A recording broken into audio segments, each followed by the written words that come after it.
Welcome to episode 8 of the Explore the Circular Economy show with the MacArthur Foundation.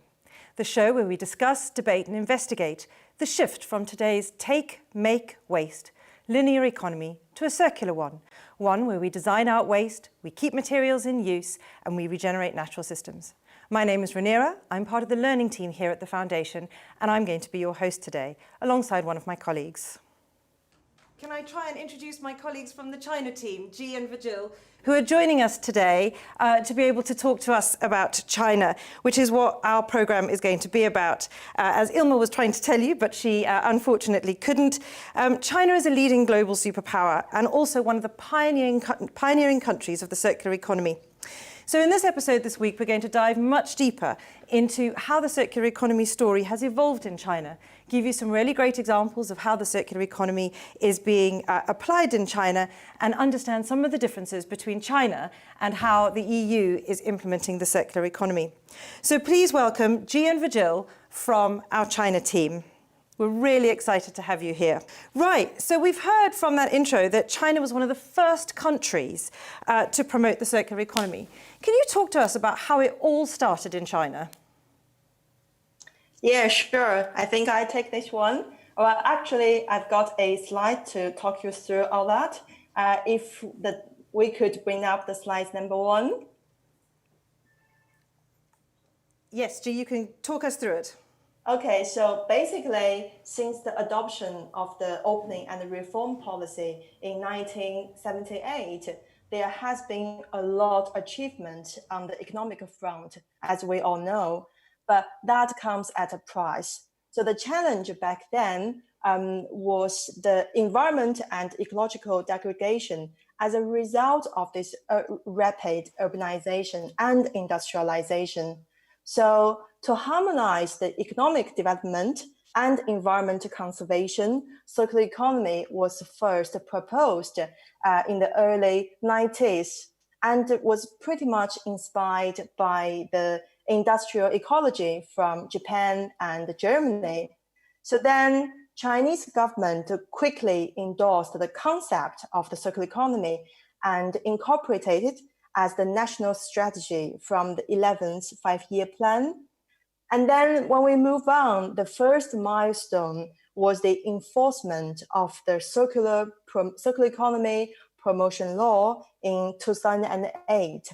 That made China the first country to have the circular economy legislation at the national level. Besides the legislation, on the practical side, China also implemented quite a lot of demonstration projects, specifically in industrial parks and also at the regional levels. So then the experiences learned and the lessons gained from these initiatives then led to the Circular Economy Action Plan in 2013. Since then, I think Chinese government really has been a front runner on the circular economy policies with a focus on addressing pollution, promoting resource efficiency, and also industrial ecology. Yes, and Gia, in the slide, we can see that you're referencing to 5-year plans. And could you explain to those who are not familiar to how economy operates in China, what we mean by 5-year plans? Yeah, sure. I think our Chinese audience will be very familiar with this concept. So basically, 5-year plan is China's top level policy blueprint, which has been created every 5 years since 1953. So the circular economy was placed in the national strategy since the 11th five-year plan, as I mentioned. That started in 2006. And now we're in the last year of the 13th five-year plans. Thank you, Jia. And maybe just a very quick interlude for all our audience members to say that as we're going to speak about circular economy China, if you have any of your burning questions, feel free to ask them by posting them in the comments on whichever platform you're watching this on. So LinkedIn, Twitter, Facebook, and YouTube. And we will try to pick one or two questions at the end of the show. So going back to what you were talking, Jia, so it's a really great overview, but the last thing we saw on that slide was 2013, which is 7 years ago now. So how have things moved on, and what about the more recent priorities that China has on circular economy?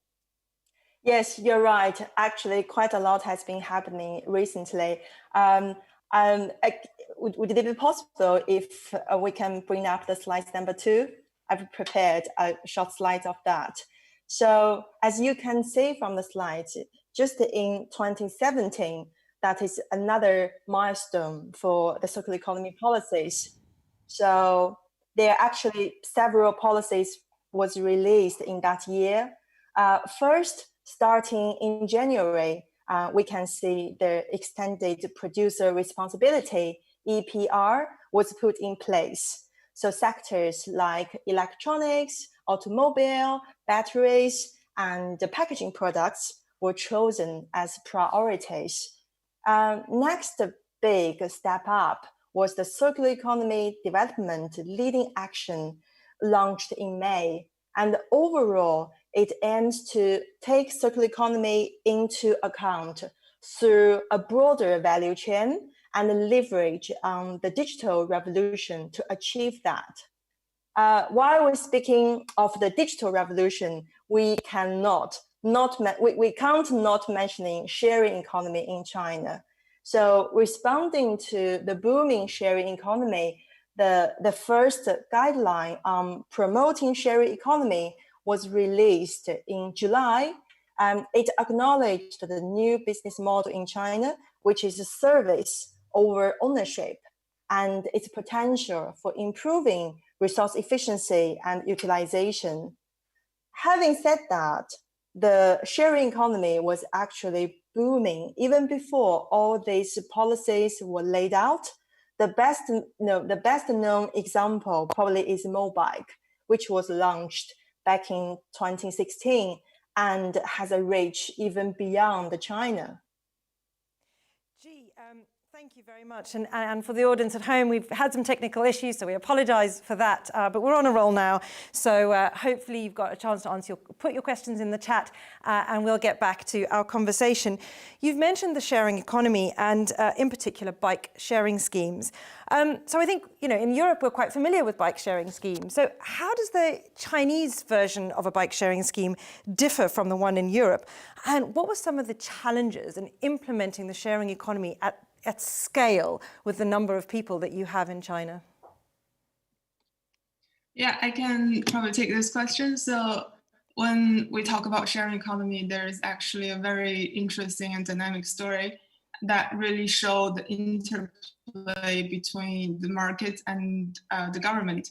So as Jay mentioned, the sharing economy, if we look at it from a circular economy perspective, it should be about increased utilization rate for resources. As we see some examples in Europe, for example, I know this app called Peerby, I think.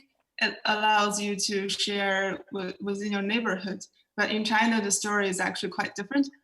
Sharing economy, you could say, kind of started with a boom already, marked by the bike sharing happening around end of 2016 and beginning of 2017.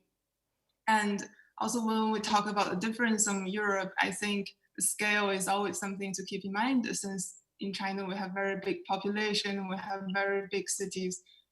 Just a few interesting data for your information. During the first year of Mobike's the launch, all the bikes collectively covered about 5.6 billion kilometers in distance. And by their calculation, that's equivalent for 1.2 million tons of carbon reduction. And of course, this boom of bike then triggered this whole bloom of sharing economy in China that covers from cars to clothing, space, and even machinery for agriculture. And by 2018, in the year, roughly there were 20 billion euros in investment into sharing economy, this whole scheme in China. So we have a lot of big figures, but in the beginning, nobody really saw it coming.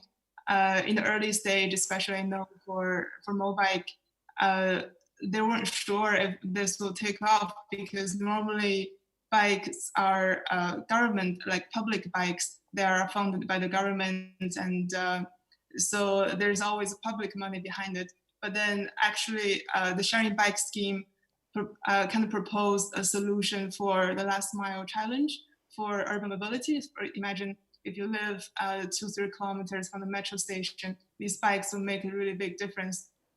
So the investors became very interested, and then there are a lot more players coming into the market. So for example, in 2017, there were altogether about 70 different bike sharing companies. If you walk down the street in Beijing, you basically see the bikes from all different colors. And then that, of course, you can imagine created some problems. And that's, you can even say it's a bit capitalistic, because it's kind of in this free markets, and there's a lot of players, a lot of investors, and there's this frenzy for growth. And all these companies are fighting for a space in the market, so which created a bit of oversupply of bikes, and then they crowded the public streets and invaded public spaces. And because of this, this desire for growth, there's less attention paid for really caring for these assets. And all these things happen really fast. And I'm sure during that time, if you really observe the space, you probably have come across these photos, the bike graveyards, with a lot of bikes being piled together and not really being attended to. So that's a painful stage of development. However, the government really stepped in around end of 2017 after giving sharing economy space to evolve freely. So around end of 2017, the government started to set these system conditions to regulate these bike companies. For example, they would calculate the actual demand for the citizens, and then reduce the oversupply, and then set designated parking zones.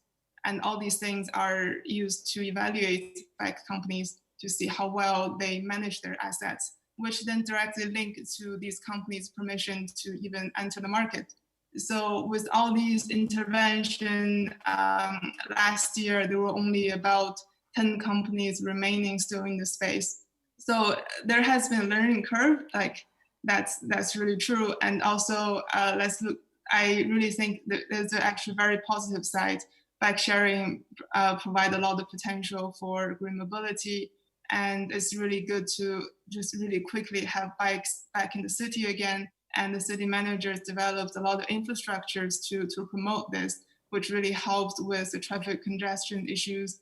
And also the companies are coming up with more innovative ways to design the bikes and try to upcycle them at the end of their life cycle.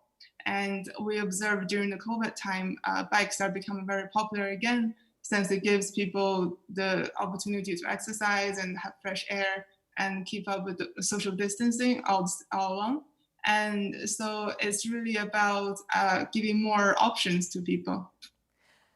That's quite a story and quite a journey that the bike sharing scheme has been on and continues to be on in China, and is very different, I think, from the one that we're probably more familiar with over here in Europe. But I mean, bikes are only one mode of transport in cities in China, and I wondered whether there were other circular mobility stories coming out of China that we should know about and that we should be learning lessons from. Yeah, we actually have another quite interesting one. So the city of Shenzhen is actually the first city in the world to achieve a full electric bus and taxi fleet. So that means 16,000 buses and 23,000 taxis. So as you can imagine, that's a really big transition to make happen. And this, of course, is driven largely by policymakers, since we have been trying to advance the industry of electrical vehicle. And behind this political will, there's a lot of collaboration between different departments in the municipality. For example, land use for building charging stations and charging poles, and the traffic control to give priority to the electrical vehicles. And also, of course, financing plays a big part as well. However, not to overlook, there's the innovation in the private sector and finance sector also played a really key role in actually making it happen. As you can imagine, transitioning from a diesel vehicle to an electrical vehicle is actually really costly. So for example, one electric bus costs about 1.8 million RMB, which is a lot of money, and they have to have a lot of them. So there was a lot of national and city level subsidy to make it happen, which really took a lot of pressure away. But in the end, it's still a lot of money, a lot of pressure for the bus companies. So the private sector, the finance institutes come together, and then they offer this scheme that basically the financiers will buy these buses and rent them out to bus companies to help them to achieve this transition. Which is... oh, sorry, G, you go on. Yeah, sorry. I just want to, just following on what Virgil mentioned about the case in Shenzhen city. I think cities are where new infrastructure development happens, especially in mobility and the built environment sectors. I just wanted to add another example. For example, China is planning to build something between 20,000 and 50,000 new high-rise buildings. That is up to 10 New York cities by 2025. So we think about the scales. So China is still continued, having this rapid urbanization, and all of these present massive opportunities for cities in China to apply the circular economy principles. 2 years ago at the foundation, we did research looking into the benefits of circular economies in 5 key sectors in China, which are built environment, mobility, urban food system, electronics, and textile. So the full report could be found in our website under the publication page. Thank you, Jia, and thank you for referencing to the report. And indeed, it's freely and publicly accessible for anyone who visits our website, and it's called The Circular Economy Opportunity for Urban and Industrial Innovation in China. And now that you mentioned other areas where circular economy could be applied and that we touched upon in that report, maybe you could briefly tell us a bit more about examples from other industries, for instance, textiles. Yeah, sure. We've seen many initiatives across different sectors. So, for example, in the built environment, we've seen advanced technology like 3D printing used in construction. And you also mentioned about the textile. China, as we all know, is the biggest manufacturer and exporter in textiles. And it also has a huge domestic market. So another sharing platform, which is called a White Closet, it lets people to rent clothes easily based on a very small subscription fee. The user pay monthly. Because of time, I won't be able to dive into many other cases, but you will find a lot more in our report. Just try to summarize, what we found out is clearly moving towards to a circular economy could ensure that a higher quality of life is affordable for more Chinese urban citizens. And at the same time, reducing negative environment impacts. Thank you, Gia. It's great that we've got so many examples, and I would recommend to everybody to go and download the report and have a read of those. I mean, here in Europe, circular economy is really gaining momentum as it is globally. We've had the 2015 Circular Economy Action Plan, the 2020 Green Deal. I wonder if you could reflect a little bit on the differences between China's circular economy journey and Europe's circular economy journey. Thanks, Rhaenyra. That's a great question. I think that the biggest disparity lies in two fundamentally different societies.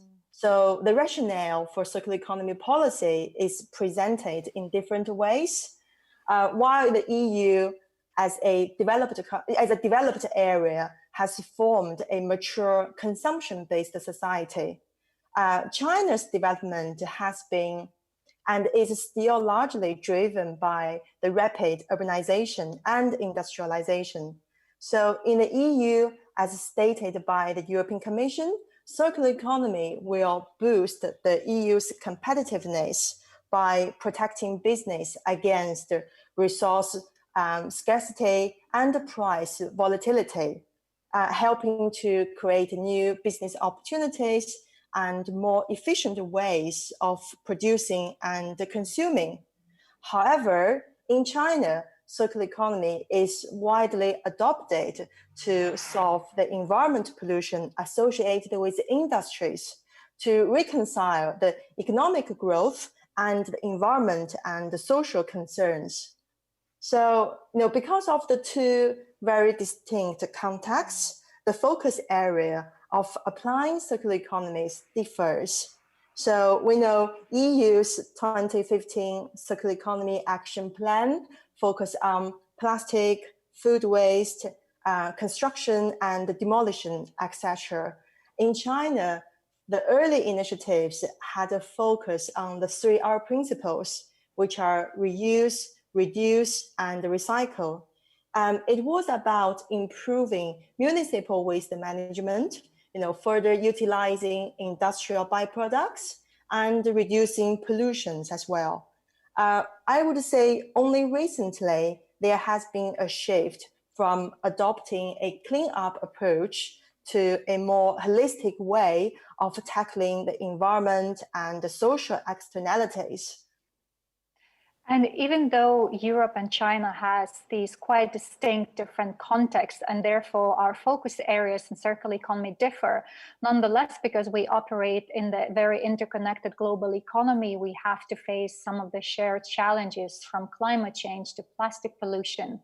So are there areas where we need a global joint effort from Europe and China, and what would these areas be and how we could address them? Yeah, absolutely, you are right. Even though there are quite a lot of differences between the two superpower, but there are also common challenges faced by us. So the first agreement between EU and China was the MOU on circular economy cooperation, which was signed actually in July back in 2018. So the MOU initially lasted for 5 years, and has the objective to align the EU and China on policies that support the transition to the circular economy. Policies including EPR, extended producer responsibility, green supply chains, legislation, best practice of circular economy for plastics and waste, innovative circular economy business models, eco-labeling, and also eco-design, etc., and etc. So one of the major focus areas is to tackle plastic waste, as well as the packaging waste. Both are the tricky problems, faced by Europe and China. Thank you, Ji. I think we've really covered so much ground here. We've got a question that's come in from Joe, who's asked on LinkedIn, which says, does circular economy mean something different in China today than it did in 2009? I think we've sort of covered it a bit when you talk about 2017, but we're in 2020 now. So maybe as a final note from either Virgil or from Ji, what does circular economy mean in China in 2020?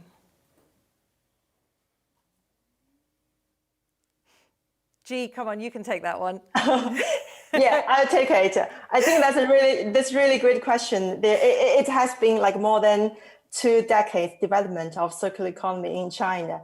And the other time we were talking about the translation of the circular economy, because in China, another more familiar terminology is ecological civilization. So for us, circular economy in China is really perceived as a better economic development, which could really bring together the growth and also the environment together. So end of the day, now for us, what does it mean? It's not just the 3R. It's not just the recycling, reuse, and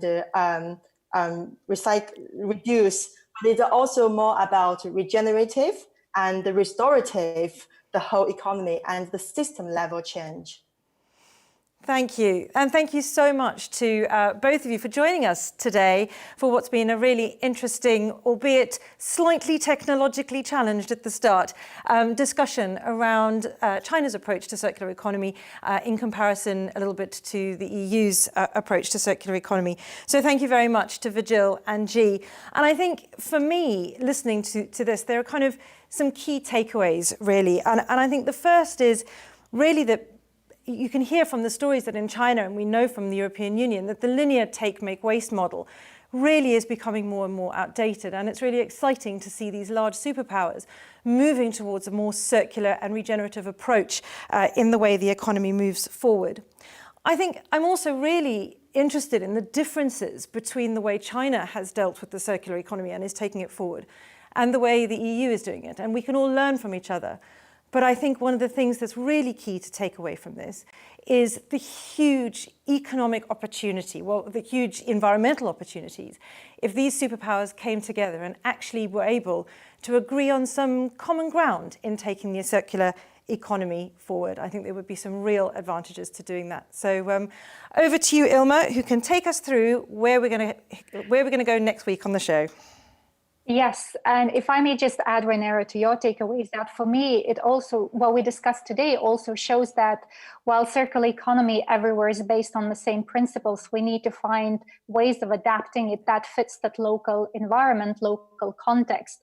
And it's exactly the case as we've heard from Gia and Vigil. And actually next week in episode 9, Explore the Circular Economy Show, we will be talking about circular economy in Latin America. So yet another very different context. And we will hear examples how circular economy have been implemented there, and also talk about the environmental and social and economic challenges that Latin America faces, and also, of course, in relation to their abundant resources, both in terms of local knowledge and workforce and bioeconomy assets. And just as a final reminder that please subscribe to our social media channels if you haven't already done so, because there you will be notified when we go live and you'll be able to watch recaps of the shows. And all the information of the upcoming shows can be found on our online events page on the Ellen MacArthur Foundation website, which is www.ellenmacarthurfoundation.org. And thank you again for our wonderful speakers, and we will see you next week. Goodbye.